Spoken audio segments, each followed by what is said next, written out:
During the height of the Cold War, while the world nervously scanned the skies for ballistic missiles, a discrete group within the US government turned their focus inward, to the human mind.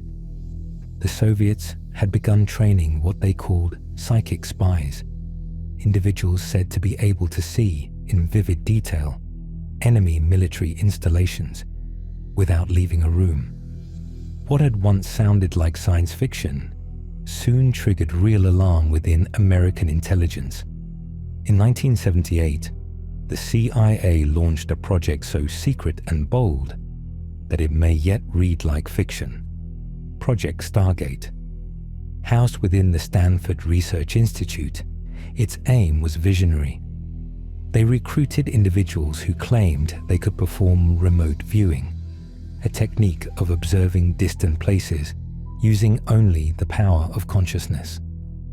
The standout in this field was Joe McMoneagle, a former intelligence officer who, following a near-death experience, discovered an uncanny ability to visualize unknown locations and describe them with startling accuracy.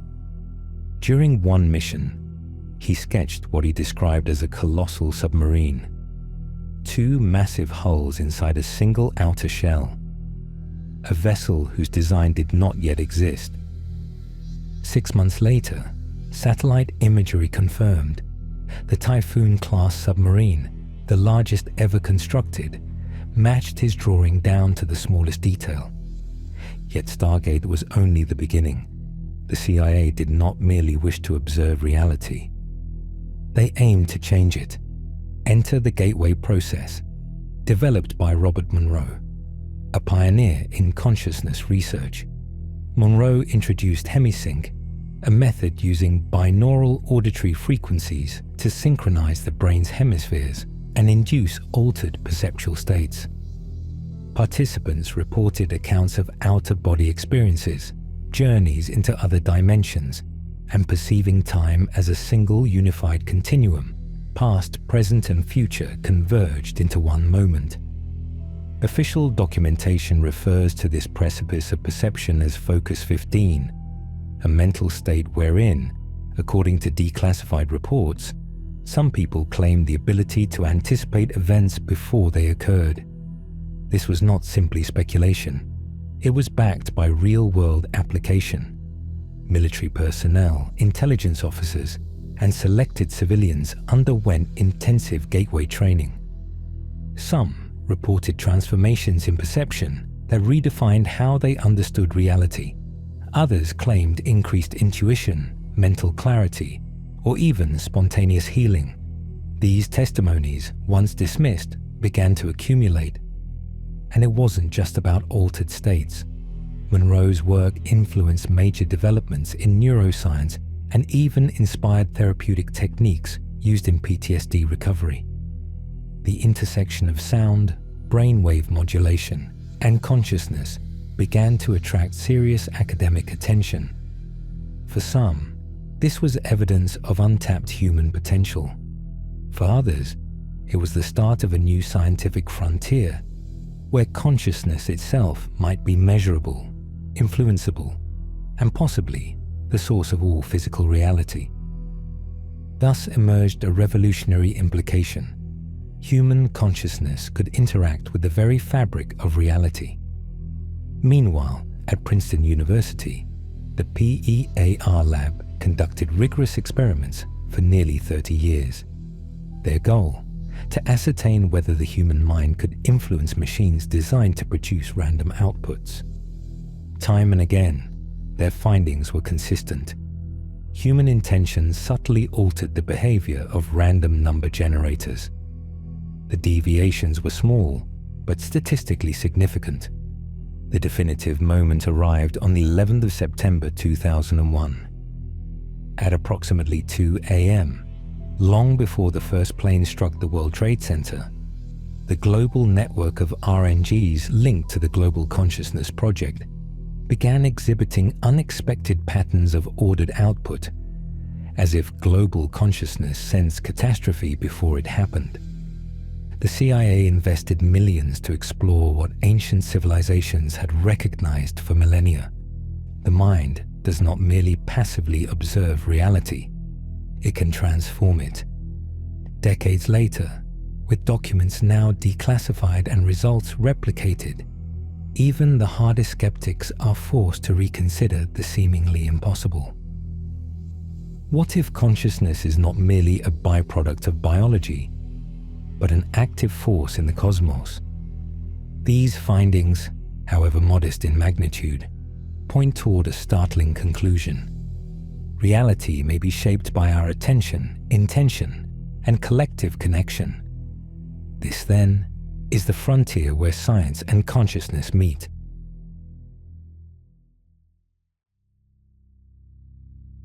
A man who could not walk found his way back on foot, not through surgery or conventional medicine, but through a practice that science is only just beginning to understand: a deliberate connection to the quantum field. He became a patient of Dr. Joe Dispenza, renowned neuroscientist and speaker, who documented this extraordinary case. The diagnosis: paralysis from the waist down. Yet the patient committed himself to a unique form of meditation, not simply for peace of mind, but to reprogram his reality. For months, he visualized his nerve pathways knitting back together, his legs regaining full function. He wasn't projecting a vague hope. He felt it as if it had already happened. 6 months later, he walked into Dr. Dispenza's clinic. No cane, no wheelchair. He walked unaided. This cannot be explained away as placebo or autosuggestion. According to Dispenza, the man accessed the field of all possibilities, described by quantum physics as the domain where every outcome exists in potential form. By focusing his consciousness, he effectively collapsed one of those possible realities into his present experience. And this concept is grounded in hard science. It's known as the observer effect. On a quantum level, a particle can exist in multiple states at once, until it is observed, whereupon it chooses a single state. In other words, consciousness not only perceives reality, it shapes it. The next step, then, is to learn to direct that consciousness. The foundational principle: clarity of intention. Saying, "I want to be happy," or "I want money," is not enough. You must be specific.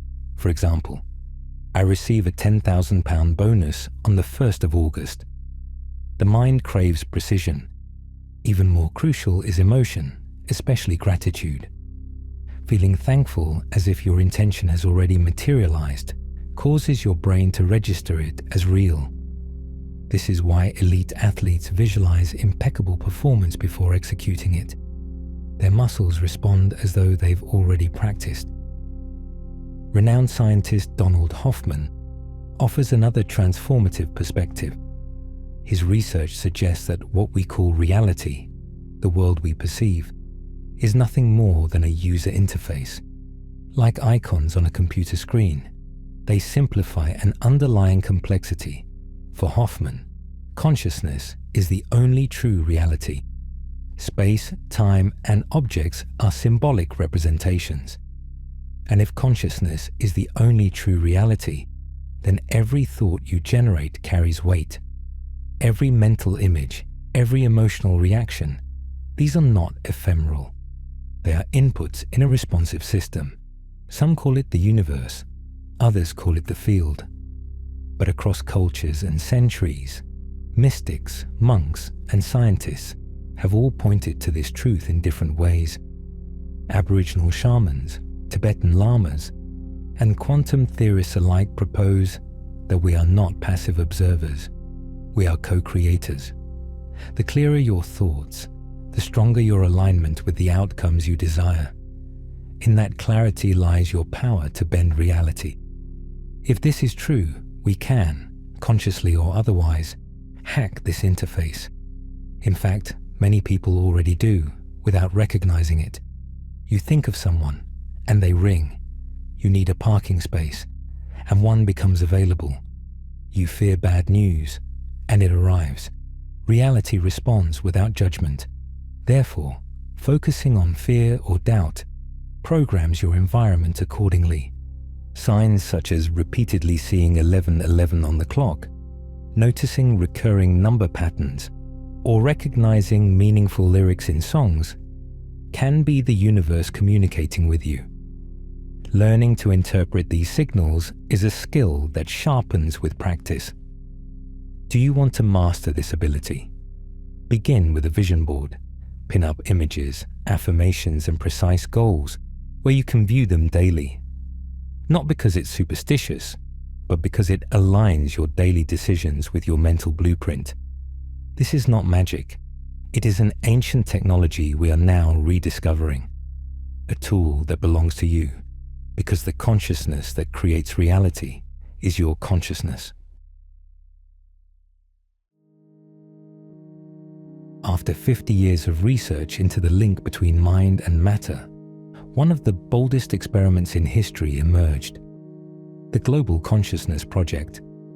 Its goal: to investigate whether human thought, particularly when shared and focused collectively, could influence physical systems in the real world. For decades, scientists had posed a radical question: can human intention alone alter the behavior of the physical world directly, without any tools or mechanical action? In the 1960s, they began with simple experiments. Volunteers were asked to flip coins and concentrate on getting heads, then tails. After thousands of attempts, small yet measurable deviations emerged, too consistent to be ignored. But coins are imperfect tools. So came the random number generators, or RNGs. These electronic devices flip binary digits, ones and zeros, at high speed, producing streams of data that can be measured with precision. Over the years, volunteers tried to mentally influence these machines. Generate more ones, they'd focus. Now more zeros. Again, the shifts were small, but statistically significant. These systems, meant to be random, weren't quite so under human influence. Then, in the 1990s, Dr. Roger Nelson, a researcher at Princeton, proposed something even more intriguing. Perhaps not just intention, but focused attention could generate order in chaotic systems. Attention, he believed, was more than just mental focus. It might be a coherent energetic field that could, under the right conditions, organize randomness itself. He began testing this theory. RNGs were placed near groups of people meditating, some aware of the machine's presence, others not. Across hundreds of trials, one pattern held true.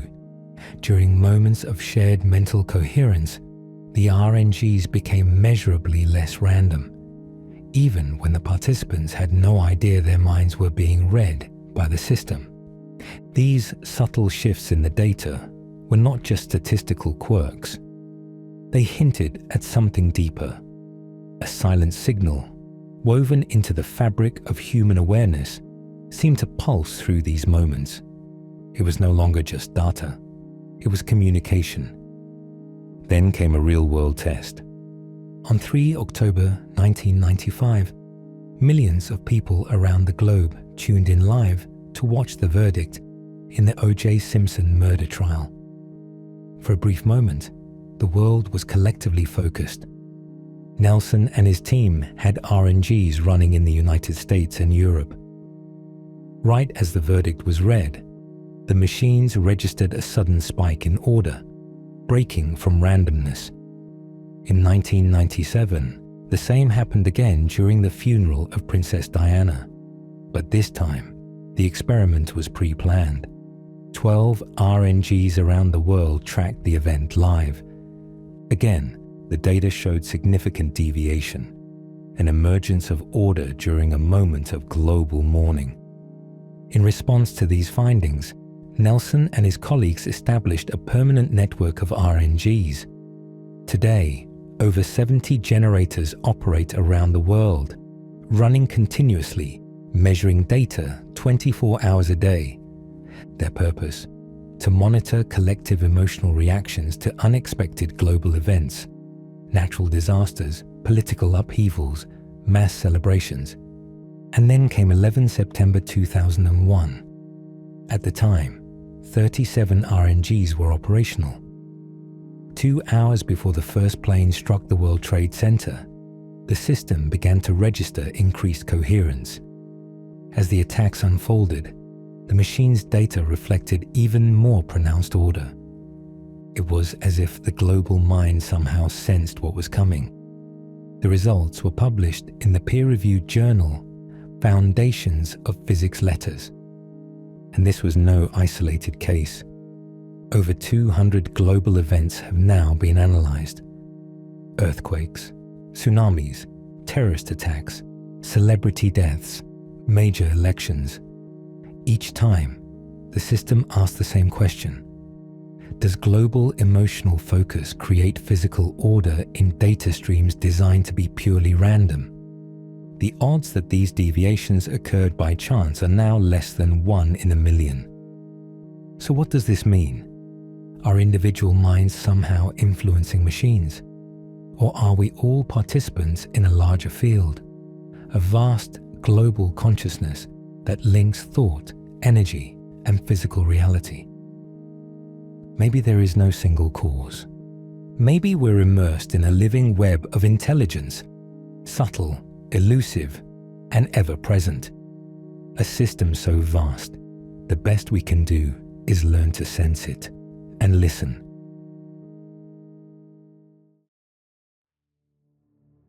In 1975, on the tranquil streets of Bermuda, a man was struck by a taxi and killed. A year later, his brother suffered the same fate, hit on the same street by the same taxi, driven by the same person, with the same passenger. A coincidence? Another story is even more astonishing. 2 twin boys, separated at birth, were each named Jim. Both became police officers. Both married women called Linda. Both had sons named James Allen. Both divorced, and both later remarried women named Betty. Even their dogs were named Toy. These events aren't statistical accidents. They are synchronicities, moments when reality seems to answer our consciousness, as if an organized invisible system is orchestrating events behind the scenes. In 1944, the esteemed Swiss psychiatrist Carl Gustav Jung treated a patient who repeatedly dreamt of a golden scarab, a symbol of death, transformation, and rebirth in ancient Egypt. Jung had heard similar dreams before. Then, during a session, he heard a soft tap, tap, tap on his window. A beetle. He caught it gently and held it out to his patient. A golden green rose chafer resembling the Egyptian scarab. "This is your scarab," he said. That moment changed everything. Jung realized that mind and matter are not separate. They are woven from the same fabric, a collective consciousness capable of shaping reality. For him, it was no fluke. It was a message. He named the phenomenon synchronicity, meaningful coincidences connected not by cause and effect, but by depth of meaning. And Jung was no mystic fool. He was a rigorous scientist, a prolific author, widely respected. But the scarab cracked orthodox reality wide open. In that crack lay the possibility that the universe was listening. Have you ever thought of someone, then suddenly received a call from them? Or remembered a song, only to hear it play moments later? These aren't mere accidents. They are glimpses of you tuning into the universal field of consciousness. Jung was not alone. One of his closest intellectual partners was Wolfgang Pauli, Nobel Prize-winning physicist and pioneer of quantum mechanics. Pauli and Jung shared a bold vision: quantum entanglement as scientific evidence of synchronicity. In quantum physics, When particles are entangled, altering one changes the other instantly, no matter how far apart they are. A few inches or light years away. No delay, no speed limit. This connection defies known physics. Yet it is real, proven, measured, repeated. If subatomic particles can communicate beyond space and time, why not our minds? Why not our destinies? Writer Arthur Koestler captured hundreds of these inexplicable phenomena and uncovered a startling pattern. Major scientific discoveries often emerge simultaneously in different locations by individuals who never met. Isaac Newton and Gottfried Wilhelm Leibniz independently developed calculus. Charles Darwin and Alfred Russel Wallace both formulated evolutionary theory. Alexander Graham Bell and Elisha Gray submitted telephone patents on exactly the same day, 14 February 1876. Coincidence? Or is there a meta-consciousness filtering revelations to multiple minds at once? This shared field of consciousness may be what ancient traditions referred to as the divine mind, the Akashic records, or the collective soul. In indigenous cosmologies, dreams and omens were not merely inner experiences. They were real communications from the world itself. Similarly, in Eastern philosophies, thoughts are not confined within the mind. They ripple outward, shaping events. Modern neuroscience even suggests that the brain acts more like a receiver than a generator of consciousness. If that's the case, then synchronicities may be the signal. Proof that our consciousness is dialed into something far greater. We've all felt it at least once. A fleeting sense that everything is connected, that we're being guided. What if that feeling isn't fantasy, but memory? Jung explained it like this. Each of us is a node, a point of entry into a vast shared consciousness. Most people stumble through life unaware of this field, but others, more attuned, more practiced, have learned to access it, to influence it. Some even manage to control it. And, as we saw at the start, the CIA wasn't far behind in exploring this phenomenon.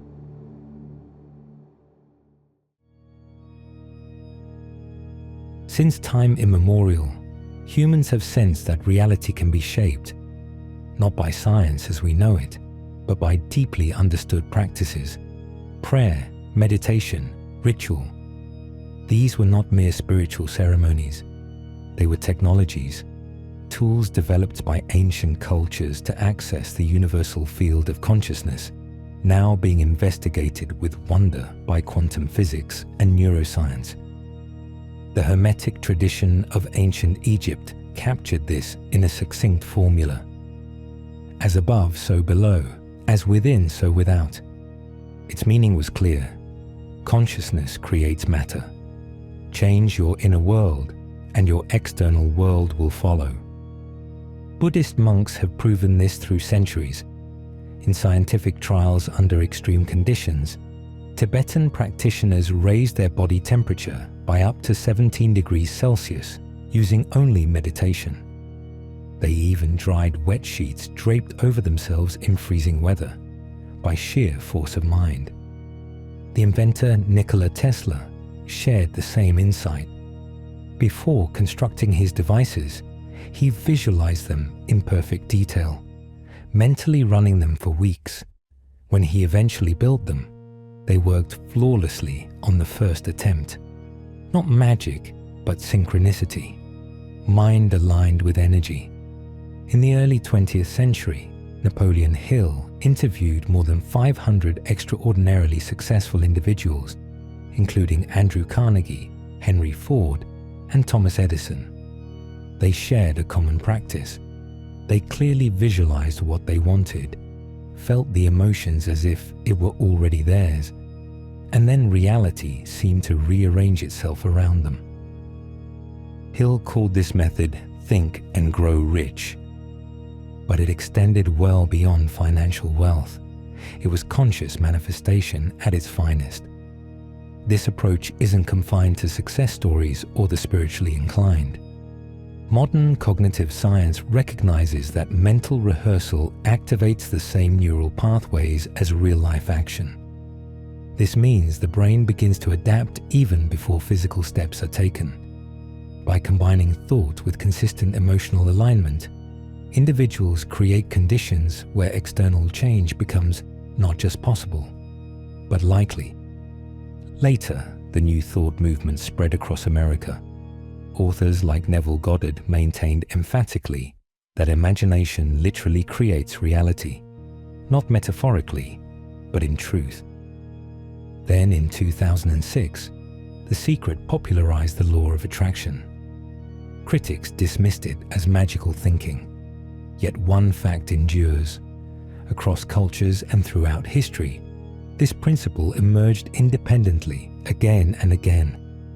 From Aboriginal Australians, Taoist sages, Native American shamans, to African spiritual traditions, one message echoed everywhere. Reality is alive. It listens, and it responds. And most astonishingly of all, it does so even when we are not actively trying.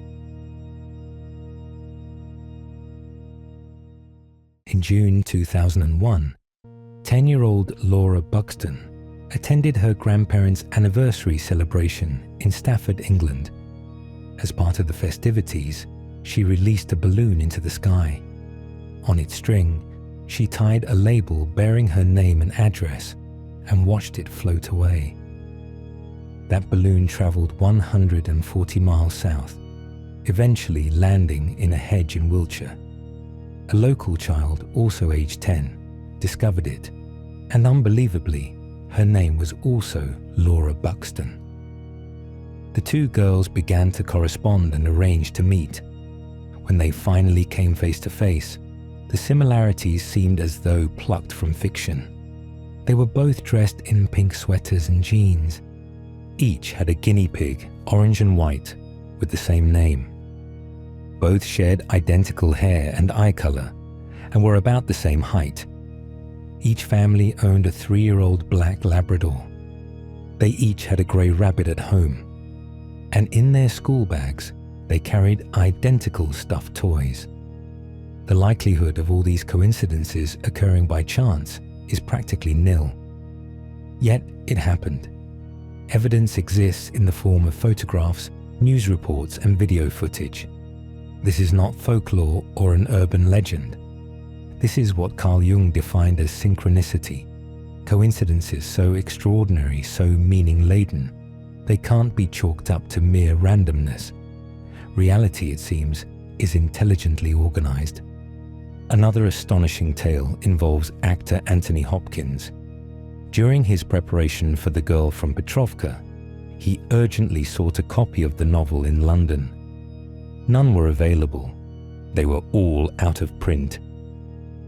One day, he was seated on a bench while waiting for a train when he spotted a casually discarded book. He picked it up, and it was exactly the same edition he needed. Not only that, it was covered in handwritten notes and analysis penned by someone unknown.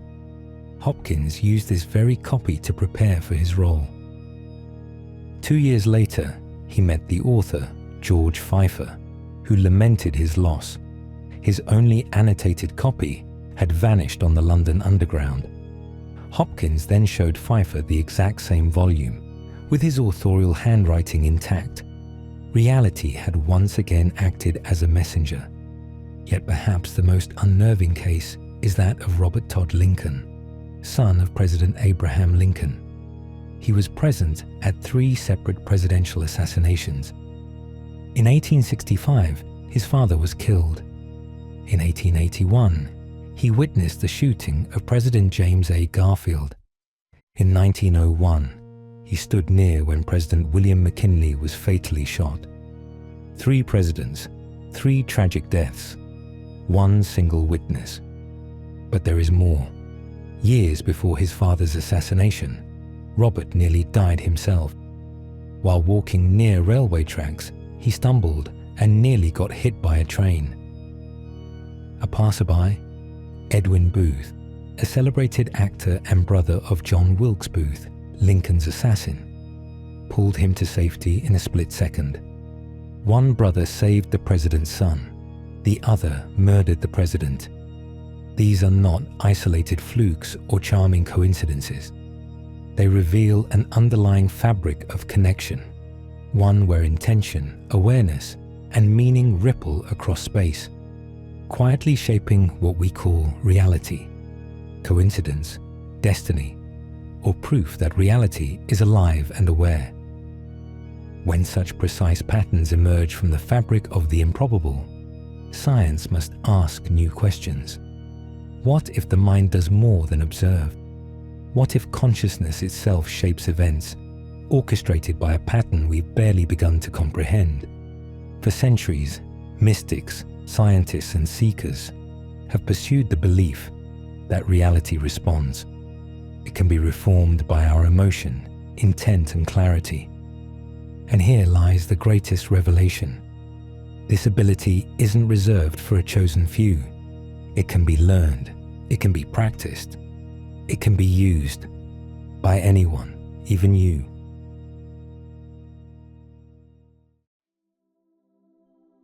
We have the evidence, the two Laura Buxtons captured in photographs, the scarab beetle that tapped on Carl Jung's window, the annotated book that Anthony Hopkins found, belonging to the very author he later met. These aren't myths, they happened. And that's where things get complicated. Traditional science offers a simple explanation. The human brain evolved to detect patterns in chaos. This cognitive bias is known as pareidolia. We see shapes in clouds, faces in objects. Why? Because thousands of years ago, when you heard rustling in the bushes, assuming it was a predator gave you a better chance of survival. We're hardwired to detect connections, even when there are none. And the skeptics aren't entirely wrong. Millions of twins have been separated at birth. Some will inevitably grow up to live oddly parallel lives. But what stories do we hear? Only the spectacular ones, the so-called impossible ones. That's called survivorship bias, selecting only the most striking data and presenting it as if it were typical. The story of the Lauras. Release enough balloons across enough years, and eventually, one will create an extraordinary coincidence. Yes, the odds are incredibly low, but they are not zero. Skeptics also argued that a CEO who visualizes their perfect day isn't accessing a quantum field, just demonstrating preparation and confidence. But some phenomena defy such simple explanations. The Global Consciousness Project is real. Its data is public.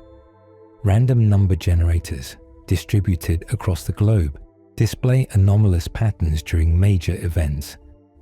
9/11, natural disasters, elections, the death of public figures.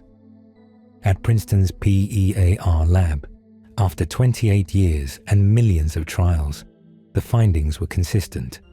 Human consciousness influenced machines, and that isn't pseudoscience. That's quantum physics. It's the observer effect. Observing a particle changes its behavior. The act of observation alters reality.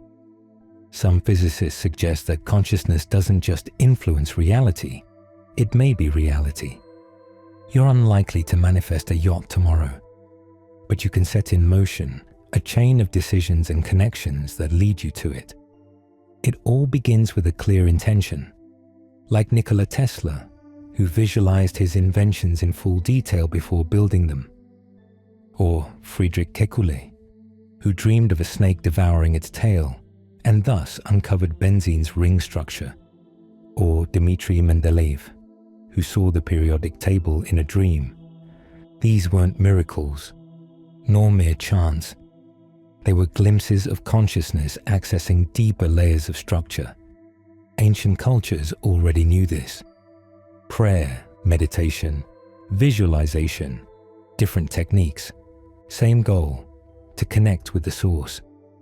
The US military understood it too. They invested millions in remote viewing. It didn't work every time, but it worked more often than chance, and that was enough. So where does this leave us? Synchronicities occur far more frequently than statistics would predict. Consciousness can influence physical systems, even subtly. And as Princeton's research confirms, science can no longer ignore it. As Carl Jung once said, we are each nodes in a vast neural network, one vast web of shared consciousness. Most of the time, we are out of sync. Life feels chaotic, signals seem random, but sometimes everything aligns. You think of someone, and they call. You fear something, and it happens. It isn't magic, it's the universe responding. We still don't know whether consciousness creates reality, or if reality gives rise to consciousness. But we do know this: something is listening. I'm not asking you to blindly believe in a universal consciousness. Just stay open. Here's what you can do. Be positive, be kind, be grounded, be grateful. If I'm wrong, you'll simply live a better life. But if I'm right, if small changes allow you to shape your destiny, and maybe, just maybe, this shift isn't about bending the universe to our will, but aligning ourselves with it. When we synchronize our thoughts with gratitude, with clarity, with intent, we begin to notice how reality subtly changes. Doors open, people appear, the right words arrive at the right time. Is it destiny or design? We don't need to know everything. We just need to recognize the patterns. When enough of us do, we change not only our lives, but perhaps the field we all share. A collective uplift, a new type of intelligence. Not artificial, but ancient and human, rooted in attention, driven by compassion, and led by connection. Then one day you might pause and think, why didn't I start sooner?